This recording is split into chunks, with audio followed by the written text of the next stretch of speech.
కూచిపూడి అన్న పదం కొత్త ఆట నేర్చిందా పాపలాంటి లేత పదం పాఠశాలగా కూనలమ్మ జానపదం పల్లె దాటి వచ్చిందా చవళిల జానతనం పాట చూపగా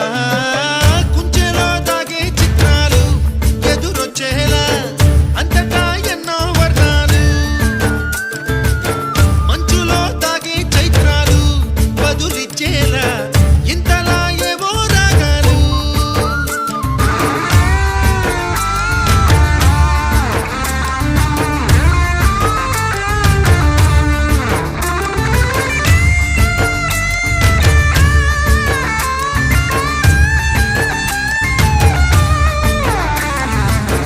ఆకతాయి సందడిగా ఆగలేని తొందరగా సాగుతున్న ఈ పయనం ఎంతవరకో రేపు వైపు ముందడు